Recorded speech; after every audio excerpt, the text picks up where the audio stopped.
Hello, ako po si Daniel. Welcome po sa aking third HTML tutorial Tagalog version. Okay, ang ituturo ko po sa inyo ngayon ay kung papaano po mag-link sa ibang web pages o sa ibang HTML page. Okay, so mapapansin niyo po dito sa body tag, gumawa po ako ng paragraph. Okay, so makikita po natin yan dito. Ayan po. So ito pong may underline na to, yung nakasalungguhit, ibig pong sabihin is mga link po yan. So pag click po natin yung isa sa mga yan, pupunta po tayo sa different page o sa ibang HTML page. Okay? So balik po tayo sa code. Ayan. So mapapansin nyo po, ito po yung target niya. So ahref pagkain.html. Okay, so yung a tag, meron siyang starting a tag. Ito po yung target niya. Saan po pupunta?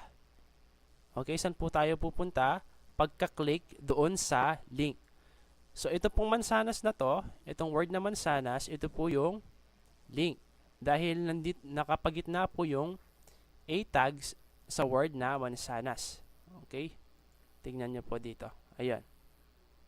Okay? Yung isa naman po, yung beer. Okay? Ito naman. ahref drinks inumin.html beer. Okay? So, yung beer po yung link natin. Dahil nakapagitna siya sa a tags. Itong beer. Okay? So, gusto kong uminom ng beer mamayang gabi. Okay, so makikita nyo po dito, yung mamayang gabi wala dahil may close po doon. So pag click po dito, pupunta po siya sa pagkain.html. Okay? Pag beer naman po, pupunta siya sa inumin.html. Okay? So ito po yung mga sinave kong file. Okay, mapapansin nyo po, yung pagkain.html nandito po siya sa loob ng index. Ay, sa tabi ng index, okay? Pero, yung inumin is nandun siya sa loob ng folder. Ayun. Okay? Nandun pa siya sa loob ng folder. So, mapapansin nyo po dito sa code, ang pagkain po is diretso lang po siya.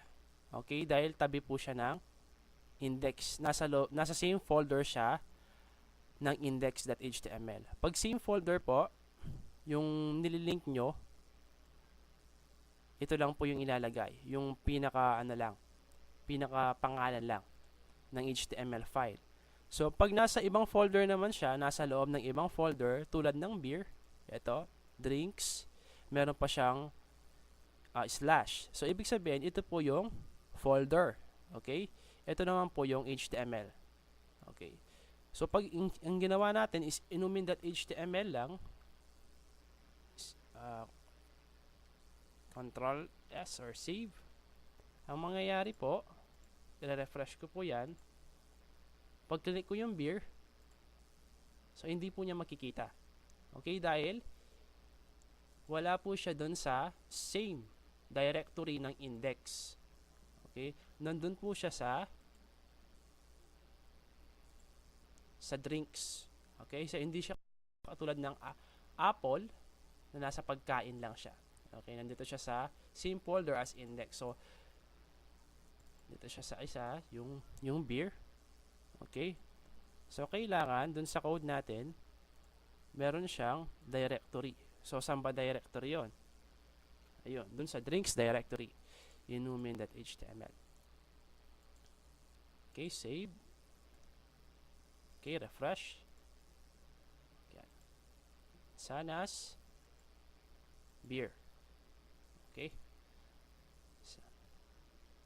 Okay, so hanggang dito po muna tayo. Maraming salamat po sa panonood.